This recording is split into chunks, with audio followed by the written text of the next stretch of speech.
Hello, everyone. This is Jason Clemmons, Doctor of Chiropractic at the Rock Health and Wellness Center, and this is Life with Jason Clemmons, DC. We're coming to you live from the Rock Health and Wellness Center studios, and on 98.7 Walk by Faith Radio and 1420 AM Lubbock Christian Nation. So, hope you guys have had a great week. I have had an outstanding week. We were glad to get back. We got a little extra day off. Got to going this week and answered we basically took a question that was asked to us, and we spent an entire week trying to answer it.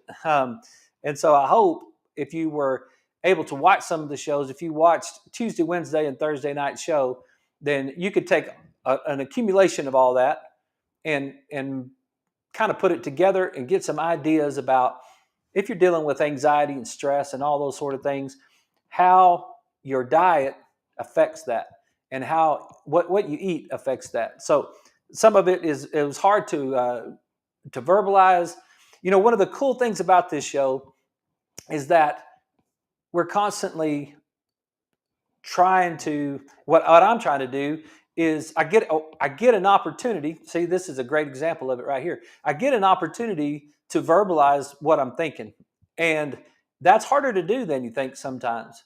Sometimes if you're really thinking on some deep stuff and you're really trying to work through some things and you're trying to learn and you're trying to get better at your craft and all those sort of things, having to verbalize it 5 nights a week for an hour is a little bit challenging. And so even though I'm not super great at it yet, I really enjoy the challenge of it. It drives me to try to be better.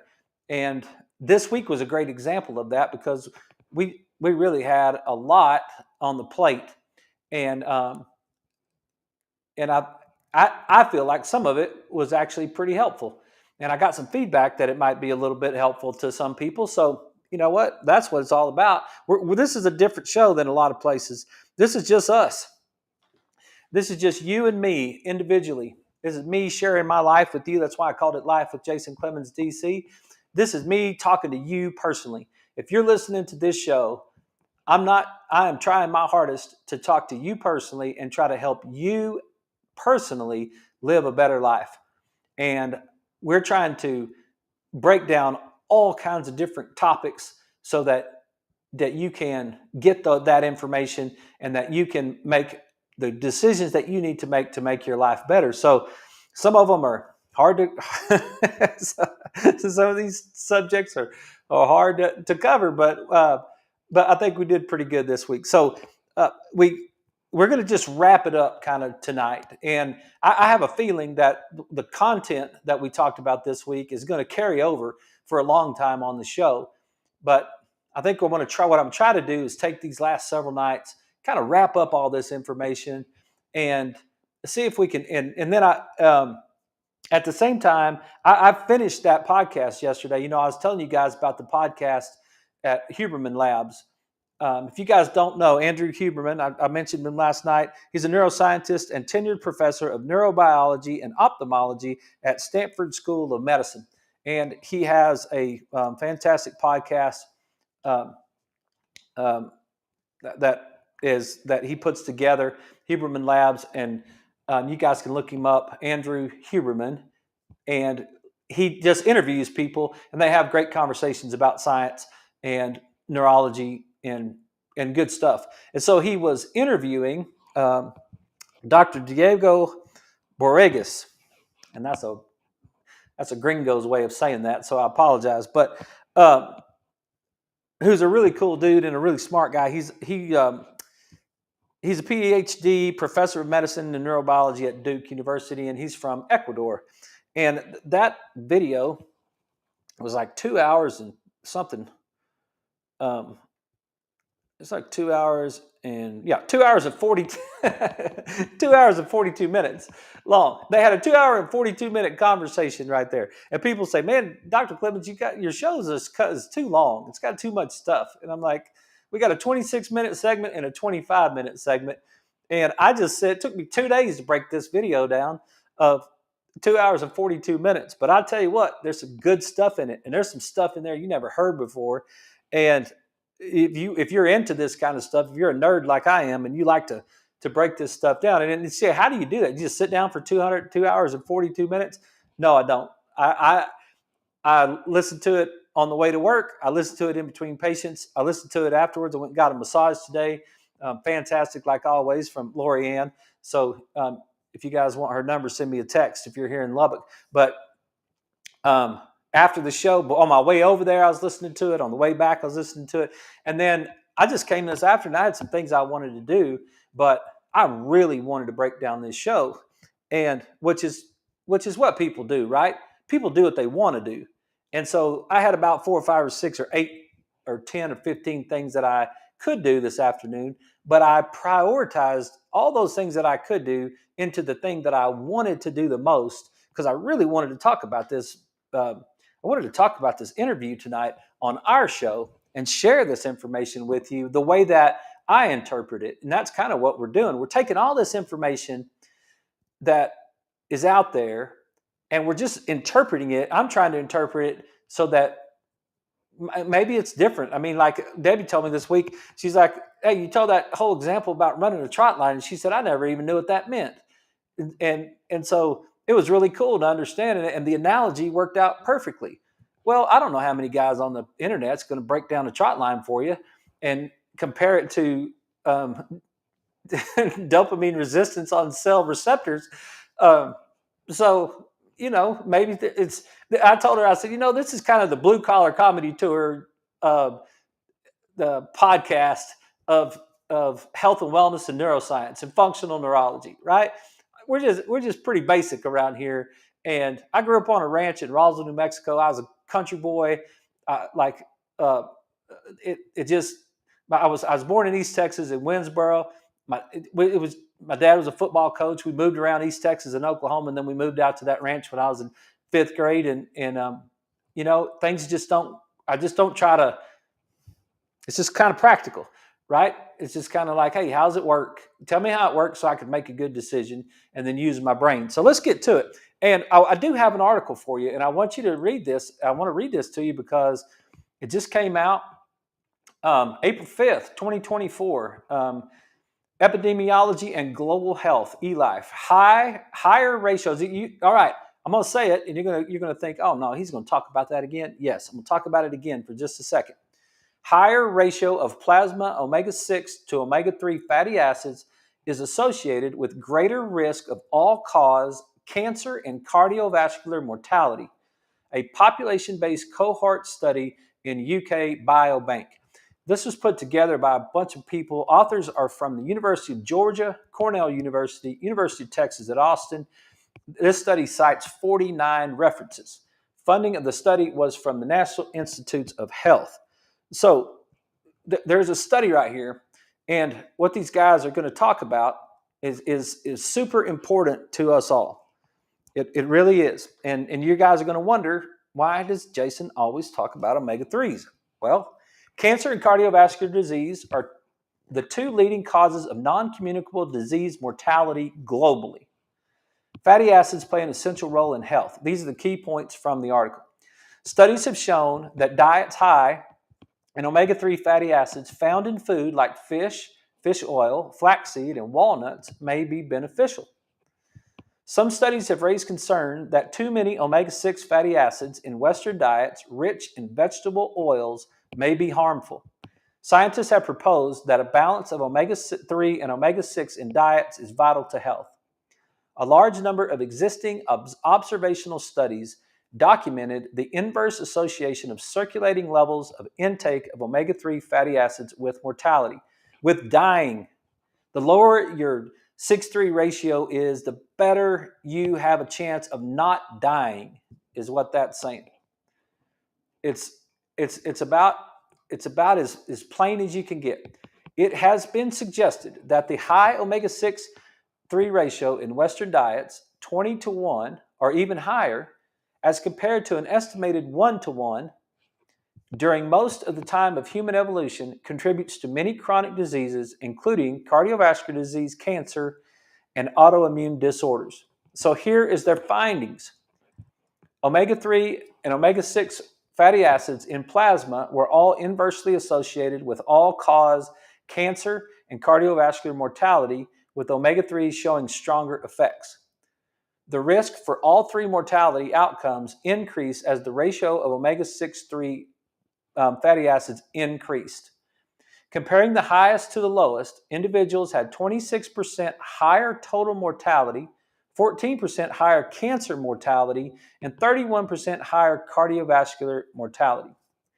Conclusion: the experiment supports dietary intervention to raise omega-3 fatty acids and maintain a low omega-6-3 ratio to prevent early deaths from cancer, heart disease, and other causes. Okay, I just got a 6-3 ratio back last night or early this morning. I can't remember which one it was. That's 60 to 1. It's 60 to 1. We're looking for a 1-to-1 ratio. We'd be happy with a 3-to-1 ratio. We'd even get by with a 5-to-1 ratio. What's that mean? We have 5 omega-6s to every 1 omega-3 in our body. Omega-6s are inflammatory. Omega-3s are anti-inflammatory. Yes, this patient came back with a 60 to 1 omega-6-3 ratio. It's not good. It's not a good situation right there. So what is their chances? Well, what we should say right there is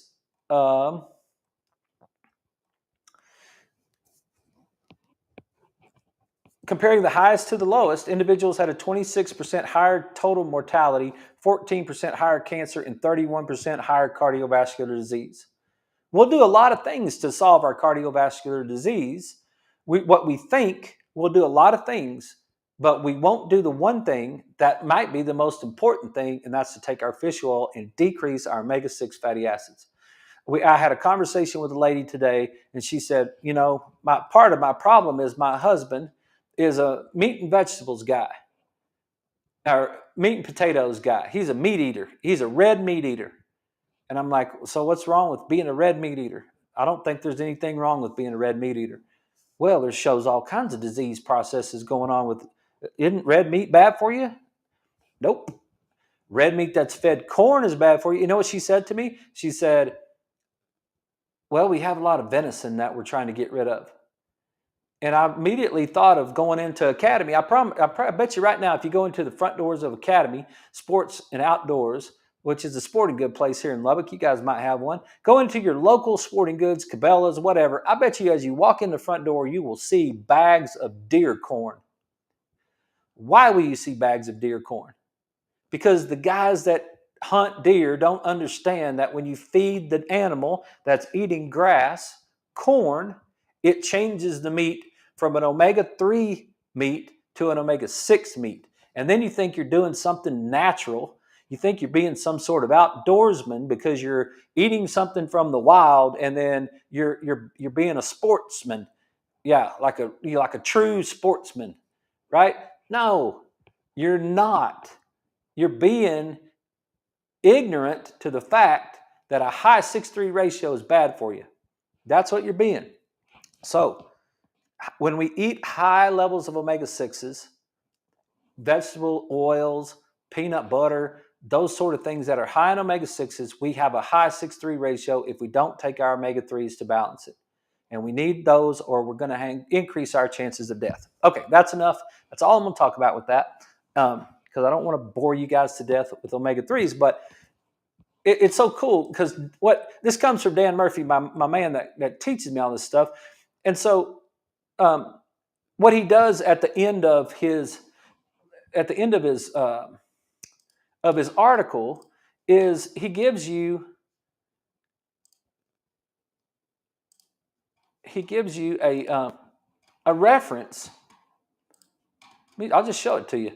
He gives you a reference right here at the bottom of his articles that of all the articles that he's done, article review in 02, article review in 03, article review in 11, 12, whatever that says, 18, 18, and 22. All of these article reviews that you could go back, omega-3 fatty acids and cardiovascular disease, blood levels of long-chain fatty acids, and the risk of sudden death.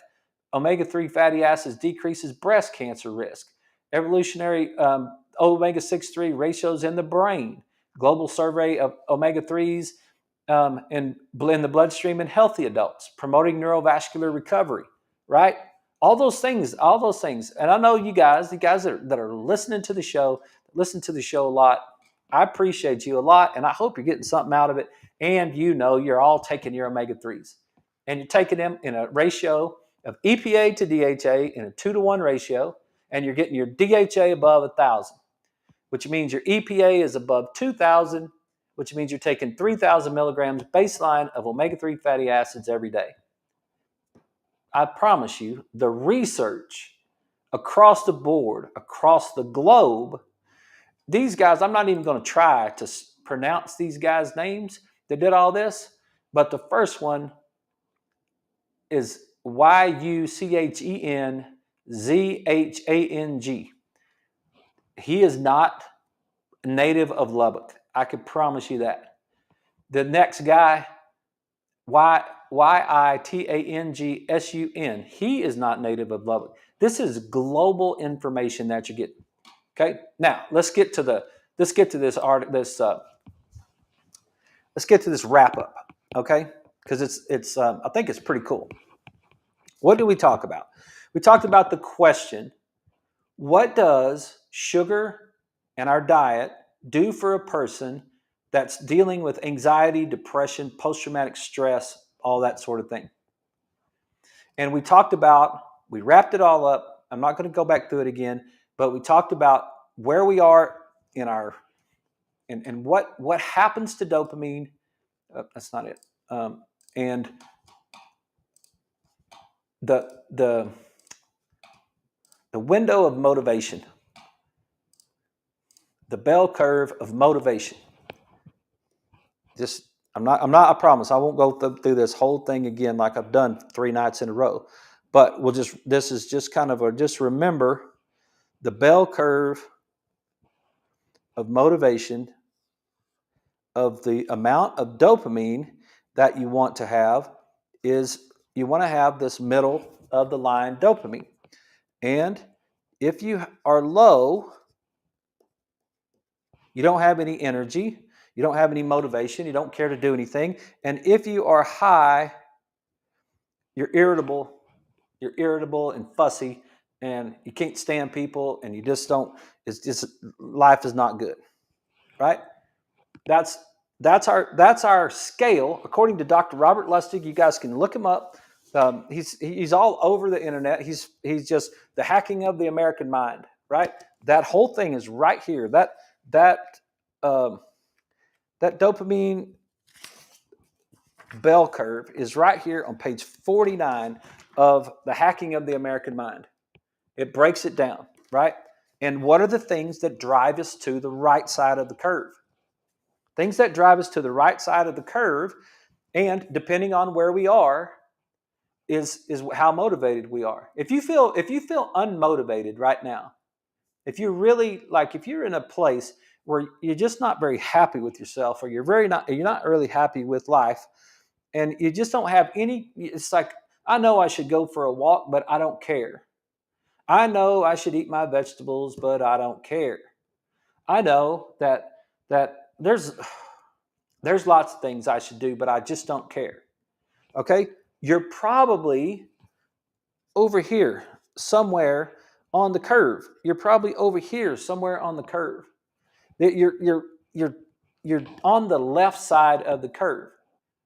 And the super cool thing about what you're going to get from us and me in this show is that my foundational premise on the very first day was innate intelligence. You have an innate intelligence. And I know that your innate intelligence doesn't like to be down there low on your dopamine scale. You want to be in the middle. That's where you operate the best. And so if you have your body in an environment that's incongruent with health, your body's going to express symptoms. And one of the things that's incongruent with health is to have too low dopamine, because you won't have any motivation. So you want to have a middle of the line dopamine. Now, I can tell you, based on my experience, in the last 2 years and 3 months, I can tell you that internal dopamine regulation is a way better life experience than an external dopamine regulation, because I've lived them both. And I just on my own personal experience, controlling your dopamine from an internal regulation experience, letting your innate intelligence control it versus trying to balance it out with some sort of substance is just a way better option. It's super hard to do. So when you're over here, you want something that makes you feel alive. You just want something that makes you feel worth it. I just want something I just wish I had. Man, I just want an ice cream. Let's go get an ice cream. Why? Because ice cream moves us to the right. But the problem with it is it's hard to just hit the middle. It's hard to hit that. This is a bad example, but because you're going to have to be old to do that. But you remember on Price is Right when those guys used to go up there for the last round or whatever, they pull that big wheel, or Wheel of Fortune's the same way, but Price is Right, and they would pull that big wheel and that thing would spin around, and then it would try to it came on, and there was that 100 that was right in the middle, and they tried to hit that 100 and it would just go by, and then you're like, oh man, maybe that's right. And then it would go past it, click, click, click. No, I missed it. Missed 100, right? That's what external dopamine is trying to do when you're trying to get it in the middle, okay? So if you're dealing, and I want to erase this, and then I want to draw our brain, and I want to draw the right side and the left side, and I want to put our bell curve on the left side, because that's the affinity of dopamine, is on the left side. Adrenaline on the right, dopamine on the left, right? That's our bell curve right there. That's where we want to be. There's our sweet spot in the middle. Anxiety is overactivation of the right hemisphere. Depression is underactivation of the left hemisphere. Split it this way: post-traumatic stress syndrome, overactivation of the amygdala. So, what we want, to the best of our ability, whenever we're dealing with any of those things, mental disturbance, attention deficit disorder, underactivation of left hemisphere, that's focused attention, right? That's where it's all coming in right there. And we want, if what does our eating have to do with our brain? What difference does it make? What difference does it make? And now that's where I really want to share this with you, because I hope I could do it justice, and I hope that we talked about it a little bit last night, but I went through the whole 2 hours and 42 minutes, and I went back and I went through another 45 or 50 minutes, and I took 2 solid pages of notes. And I want to go through the highlighted conversation between those 2 guys, Dr. Borregas and Dr. Huberman. And this is their stuff. It's not my stuff. It's just me reporting it to you. And it's hot off the press. Just yesterday is when it came out, I think. So what Dr. And I'm going to call him Dr. Diego, because I don't pronounce Borregas very well. But so what Dr. Diego did is he discovered, and I want us to really think about this. He discovered inside our intestine a cell, and our intestine has this. Let me see if I can do a better job of this. Our intestine has columnar epithelium,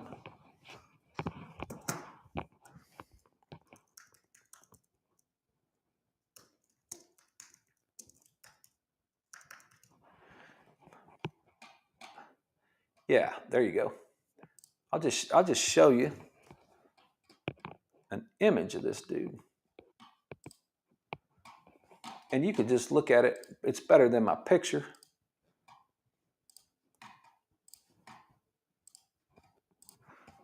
Okay, maybe that makes a little bit better sense if you look at it like that. So there's up here is another one. Let me see if I can get that one.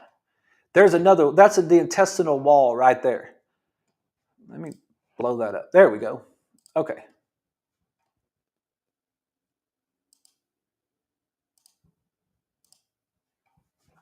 Hang on.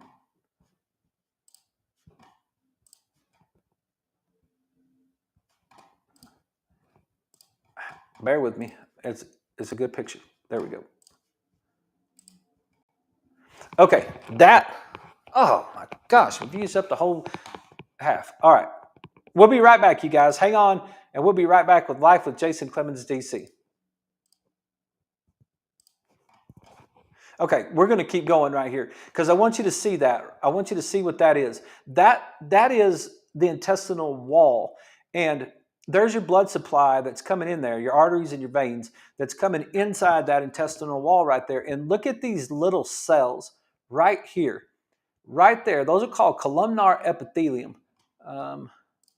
Right here, these are columnar epithelium that is what Dr. Diego was talking about, and he was those little cells that right there. You can see how they're kind of made in little columns, right? And what he discovered is that there are some of those cells, and those cells actually move a little bit. They move around throughout the intestine, and some of these cells. So when you eat food, the food is traveling down this way, and that whole thing is full of microorganisms. It's got little bacteria and fungi and all kinds of stuff in there. There's all kinds of stuff in there that eat your food. So you swallow it and you eat it, and it gets in there, and then those little fungi eat it, and then they put it into your that columnar epithelium, and then it gets absorbed into there, and that's where it gets into your bloodstream, and your bloodstream takes it down to these bigger vessels that are at their bottom, and now that's going to take it on, and a lot of it's going to go straight to your liver to get cleared out, right? So a lot of that's what's happening. That's the way we digest our food. And what is so amazing, what he discovered, is that, and what he called these, every once in a while, there are some of these columnar epithelium, these epithelial cells, and he called them neuropod cells. They actually are connected to the brain. And you think, well, wow, how do they know that? Well, they use fluorescence is one of the ways that they know that. They figured out how to use the fluorescence from a jellyfish to put it in a rabies cell. That's actually what they did. They used a rabies cell, and they had to do some modification of the rabies to just let it go, because rabies cells likes nerves. That it messes with your nerves. You ever get bitten by rabies, you go rabid, right? So, and it's like your whole nervous system gets all whacked out. Let me get us back online. Okay, everybody, we're back. This is Life with Jason Clemmons, TC. We're talking about neuropod cells. Neuropod cells are epithelial cells that are connected to your brain. And the way that they figured this out is they used the fluorescence from jellyfish, and they put them in these little rabies viruses so that they would light up so you could see where they went. And what would happen is they would get inside some of these epithelial cells, and they would, all of a sudden, the next thing they saw them in the brainstem.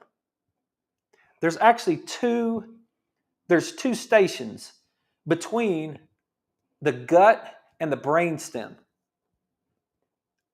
Think about that for just a second. Like the lining of your intestine is connected to your nervous system, and it's telling your nervous system what you're eating and what's going on down there.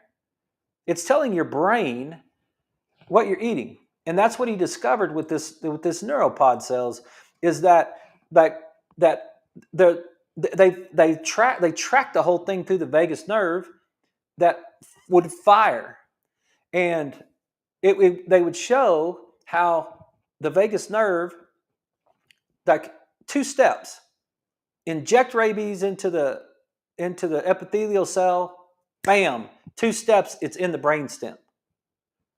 And he's like, wow.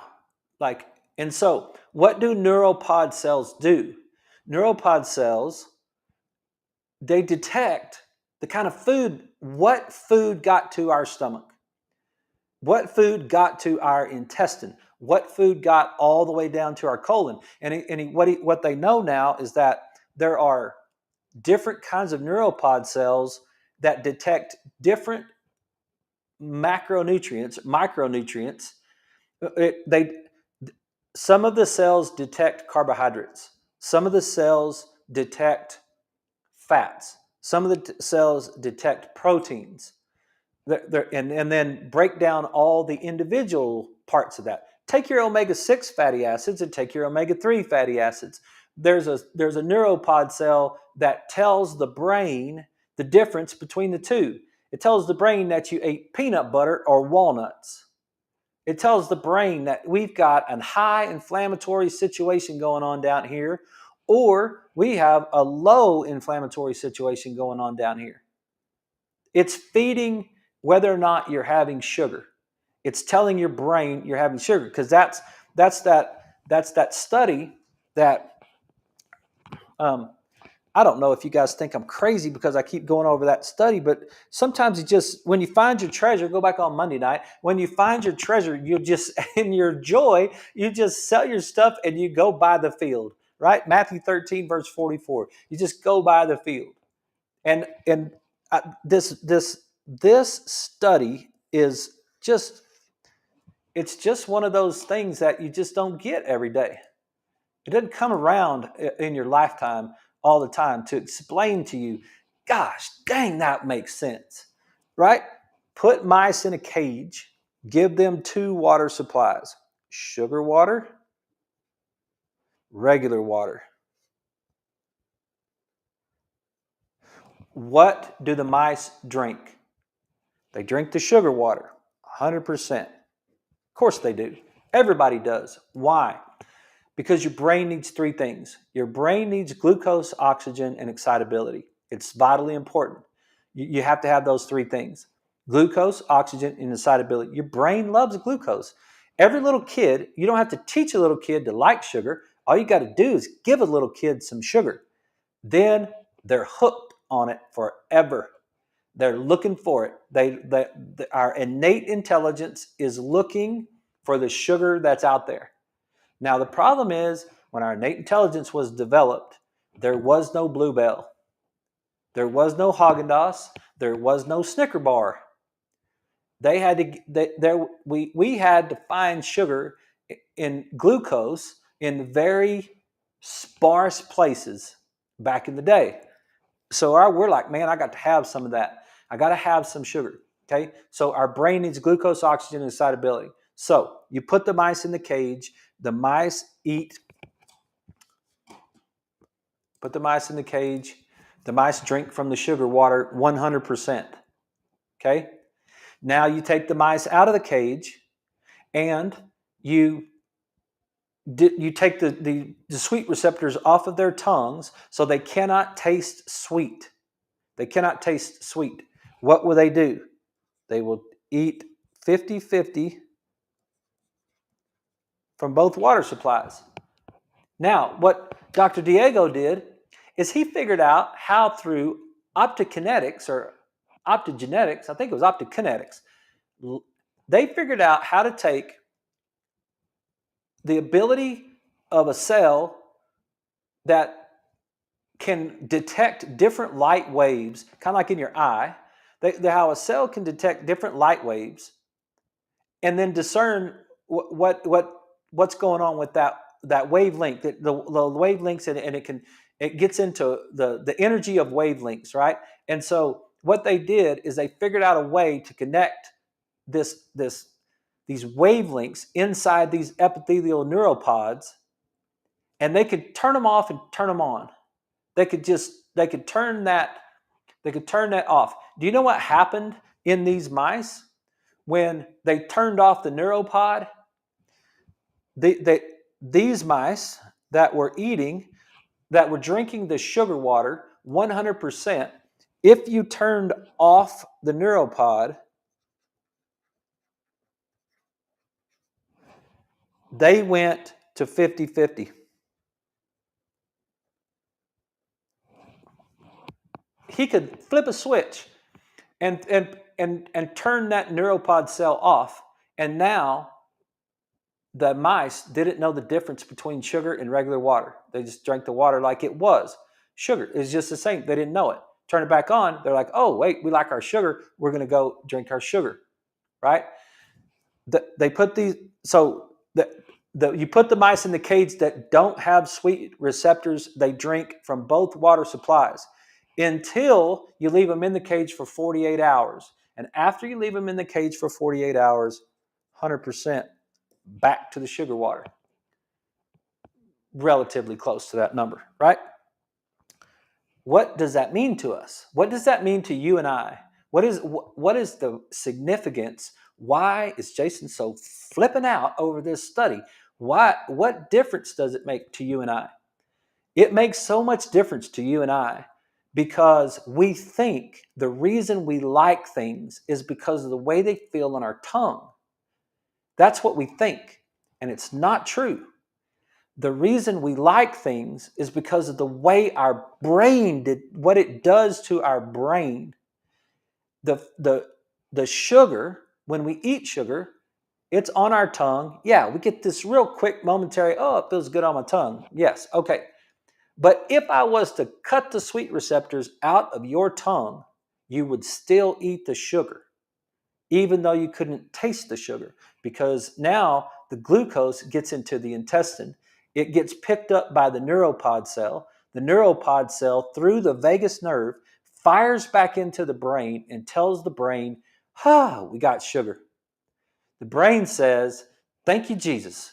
I love me some sugar. And now your brain is happy.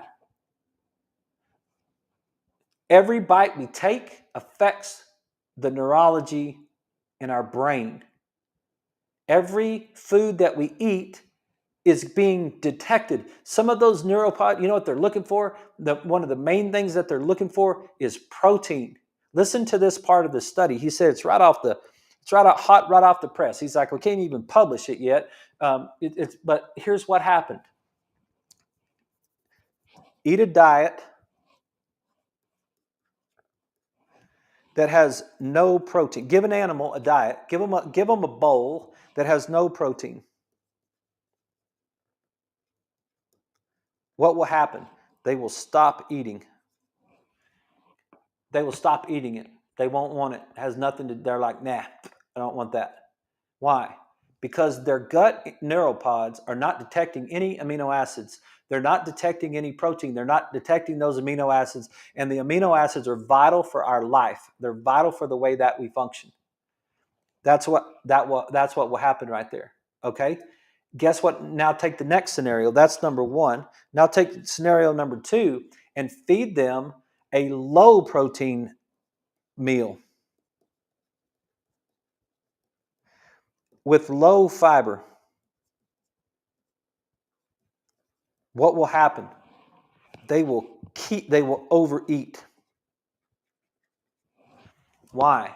Because if you had to have, let's say you had to have 100 grams of protein, and that meal only had 2 grams of protein in it, your brain would detect that there's 2 grams of protein in it. It's just an example, but your gut would detect that there's 2 grams of protein. It would send that information to your brain, and your brain would say, okay, I have to eat, if it's got 2 grams, I have to eat 50 times. I got to eat 50 servings of it or whatever in order to get the amount of food or the amount of protein that I need.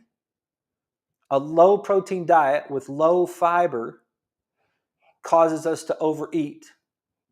Okay? Then the third thing is if you have a high fiber diet, then this doesn't happen. You won't stop eating because the microorganisms that are in your gut will turn the fiber into amino acids. There's your lifelong fight between vegetarians and carnivores right there. The meat guys and the vegetarian guys, that's the lifelong fight between the two groups. And it's like both of them are right. It's worked out just fine. And they're both getting there if they're getting enough protein, and if they're getting enough high fiber diet, your gut will adapt and it will turn that fiber into amino acids, and now you'll get what you need, the building blocks of muscle and all the rest of that stuff, right? Okay. What difference does it make? Well, what difference it makes is the idea that our neurology, our brain, is getting information from our body. That sentence that we've said lots of times on the show, where our brain receives 3 trillion bits of information per second. Our brain receives 3 trillion bits of information per second. Where's it coming from? Well, what I learned this week is it's coming from neuropod cells, the epithelial cells in the gut, and it's telling you, my gut is telling me whether or not I got carbs, whether or not I got fats, whether or not I got proteins. It's telling me all of the parts of that. You know what else it's telling me? It's telling me the temperature of that food. It's telling me the pH level of that food. Is it acidic or is it basic? And it's sending that information quickly to my brain. My brain is receiving 3 trillion bits of information per second, and my brain and my nervous system is controlling the function of my body. It's controlling the function of my body, and it's doing it super fast. It saw what was on my plate. It tasted what was on my plate, but it didn't know for sure that I absorbed what was on my plate until it got it had to get absorbed into the epithelial cell, the neuropod cell. It had to be absorbed in there. Then it got told out here, and there's another step inside that I'm not going to go into tonight, but it's just like super cool that it is going in there, and then it is going to feed back into my brain, and it's going to tell my brain, okay, here's the things that you need. And then my brain, in a split second, is going to say, yep, I needed that. Okay, here's what we're going to do. We're going to build some bone. Here's what we're going to do. We're going to heal some tissue. Here's what we're going to do. We're going to regulate some blood vessels. Here's how we're going to handle our insulin. The neuropod cell actually releases, what is it? What is that? The Ozempic thing, right? Glucagon-like peptide. Glucagon-like peptide 1. You know what the glucagon-like peptide, GLP-1 agonist, that's what Ozempic is. GLP-1, what that does is it tells the pancreas to release insulin. The neuropod cell, when it detects that we have glucose, actually releases GLP-1 to tell our pancreas, release insulin, because now you got glucose in here and we need to keep that out of the bloodstream. Right? Now, that mechanism is quick. I think it's like 2 minutes maximum. It hits the cell releases the GLP-1, the GLP-1 travels to the pancreas releases the insulin regulates the blood sugar. We keep that whole thing under control. Ozempic and all that stuff is an agonist to GLP-1 agonist, and what it does is it blocks the mechanism that causes the degradation of the insulin. So it keeps the insulin there all the time. And everybody that's on it is starving to death, and they're losing 50% of muscle mass, and they all look the same now. Everybody and I know probably talking to a lot of people out there who are taking it. And if you're listening to the show, look at your face. your face looks like a prison camp person because you don't have any muscle mass in your jaw. Your cheekbones are showing and your chin is showing. And what is it doing? It's affecting your brain. Did you know, I learned from this, did you know that 40%, no, 2 to 7, uh, you have a 2 to 7-fold increase in alcoholism after gastric bypass surgery. This was an amazing part of the podcast, because he went to a party and he was at a Thanksgiving dinner. He's from Ecuador and he came to the United States, and he was at a Thanksgiving dinner. And one of the ladies said that had just had gastric bypass surgery. And she was telling him that she had lost 40%. She was over 300 pounds. She had gastric bypass surgery. And so she didn't have the sleeve. She had the actual dissection. They cut part of the intestine. They take out a portion of the intestine. And then they sew that intestine back to the stomach. So they're having some sort of, the theory was, if we can decrease the surface area of the intestine, we can decrease the absorption of the nutrients. And you know what they didn't know when they were doing that? Is they were cutting out neuropod cells. They were cutting out neuropod cells in the epithelial lining of the people with the gastric bypass. Now, one thing that I wrote down and I want you to know is that nerves have two ends. That's a vital thing that people don't think about. A nerve has two endings. It doesn't just have one ending. And I'm not going to draw out the thing of a nerve. I'm just going to draw a straight line right here. Okay? Let's put the neuropod on one end. And what is on the other end of that cell? Eventually, right? What's the chain? There's two stops between that neuropod and the brain. Right? Okay, what happens if you cut out a part of your intestine to have gastric bypass surgery? You eliminate that neuropod. What do you also eliminate? The input into the brain. Do you have 3 trillion bits of information? No, you have 2 trillion plus 999 billion, whatever, right? You've got one less because now you're not getting that information into the brain. Now you've decreased brain function. That's what burning your nerves does. If you've got a nerve cell that's feeding into the brain from your low back or wherever you burn your nerves, just keep injecting those things in your neck and burn your nerves, right? If it's your neck and you burn the nerve, what happens to the other end, the part of the brain? It shrivels up. It loses data. We just might as well just X that out because that's not there either, right? So what they found out was, because this lady says, I lost 40% of my body weight within 6 months. But within 1 week, I was completely off of all my diabetic medication. I got rid of my type 2 diabetes in 1 week when I cut out my intestine. Why? Why would she get rid of type 2 diabetes in 1 week when she cut out her intestine? Yeah, guess.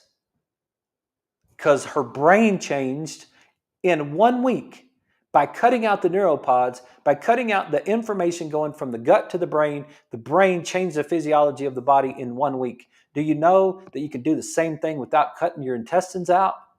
If you would just re-establish proper gut function in a manner that's consistent with health, then you could change the way that your brain is receiving that information. And now you start putting the proper nutrients inside your gut, and you reestablish proper vagus nerve input into the brain, and you change the whole physiology. But the third thing is she asked Dr. Diego, she asked him, how come before I had gastric bypass, I could not look at fried eggs, sunny side up eggs, and the egg yolks would almost make me throw up. Just looking at them would make me throw up. I could not stand fried eggs. But as soon as I had gastric bypass, not only do I crave fried eggs, but I also will take the toast and I'll just sop up all the egg yolk afterwards because I love it so much. And it's like, why would that happen? Because she cut out the neuropod cells that had been disgusted with the eggs, and then she had to reestablish proper function, which she did, and now all of a sudden she likes egg yolks because there's lots of protein in eggs, and so her natural innate self liked the eggs. And the only reason I tell you that story is because the only reason I was it's just the point of the story is that our behavior, our brain function, our neurology, our personality, all of those things is being influenced by the things that we are eating. And just think about what we're doing with our kids. What is the standard American diet? The standard American diet is a low protein, low fiber diet. What will that cause a person to do? Overeat. A high fiber diet will help them control it because they won't need to overeat because their microorganisms their gut microbiome will churn the fiber, switch it on, and make they'll synthesize amino acids. High fiber diet, and I wrote down, I went to Cleveland Clinic and I just looked at it just quickly. What are high fiber foods? What are some of the things? Lentils, split peas, black beans, pinto beans, artichoke hearts, kidney beans, chickpeas, chia seeds, raspberries, blackberries, whole wheat pasta, barley, pears, almonds, oats, broccoli, quinoa, avocados, apples, green peas, edamame, Brussels sprouts, and ground flaxseed. That was just the top of the list. Okay. The thing that we have to do now is now that we understand a little bit, it's like we understand that what we eat changes the way we think. That's the reason I quit eating sugar. I quit eating sugar because I knew that those little crackheads in my gut were telling my brain to eat more sugar. And then I didn't want Fauci to win, so I quit eating sugar. And it took me a couple of weeks, and now I don't crave sugar anymore. I get plenty of sugar from the things that I do eat. Don't need it all like I did before. And I've reset the dopamine receptors in my brain, and so I don't need all that hit. I don't need that big hit like I did before.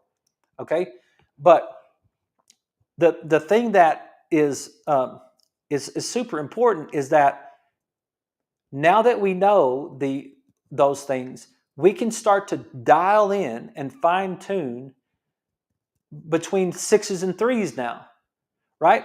On that list of things that have high fiber, I might want to look out for some of those things because they may not be congruent with health on the big scale of things, and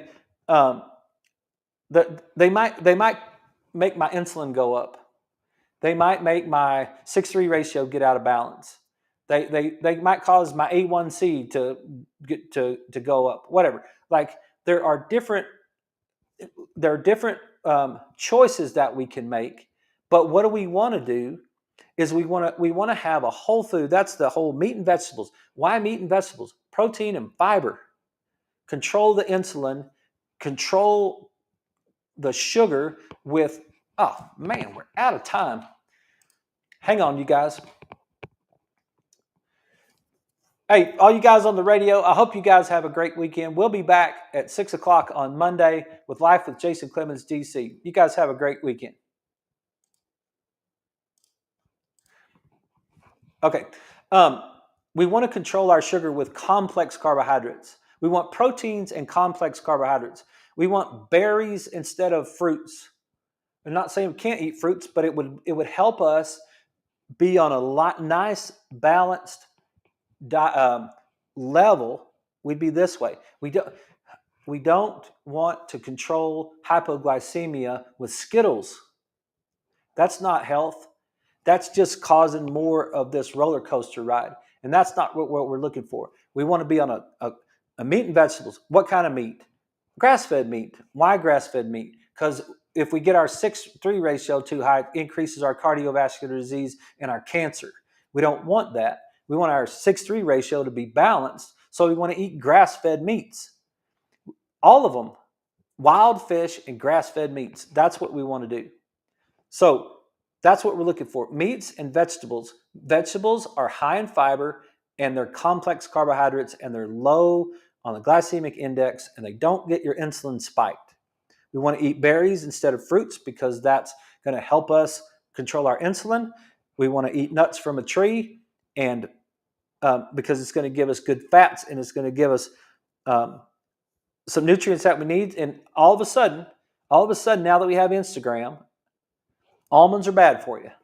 Like, look, I'm going to take the last 6,000 years of human existence over the last 90 days or 6 months of this idea that's going on, that all of a sudden we can't eat some of those things, right? Those are the things that I think is, if we're trying to control our anxiety, if we would get on our feet and walk, and if we would stay social, and if we would keep our eyes up, and if we would control our diet, we would control our anxiety and our depression. We wouldn't be having all these mood swings, and we would actually be living a better life. That was a lot of fun. Thanks. That was fast. There's a lot of stuff. If I can help you guys, send me a message. Send me a text, 806-794-0400. Send a message on Facebook. I'll try to get back to you. If there's anything I can do to help, let me know. Otherwise, you guys have a great weekend, and I will see you guys on Monday.